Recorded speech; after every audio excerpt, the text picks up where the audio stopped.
المال والبنون زينة الحياة الدنيا والباقيات الصالحات خير عند ربك ثوابا وخير أملا. ويوم نسير الجبال وترى الأرض بارزة وحشرناهم فلم نغادر منهم أحدا وعرضوا على ربك صفا لقد جئتمونا كما خلقناكم أول مرة بل زعمتم أن لن نجعل لكم موعدا.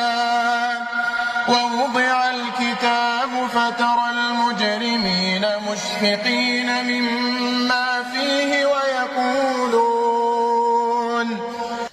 ويقولون يا ويلتنا ما لهذا الكتاب لا يغادر صغيرة ولا كبيرة إلا أحصاها ووجدوا ما عملوا حاضرا ولا يظلم ربك أحدا.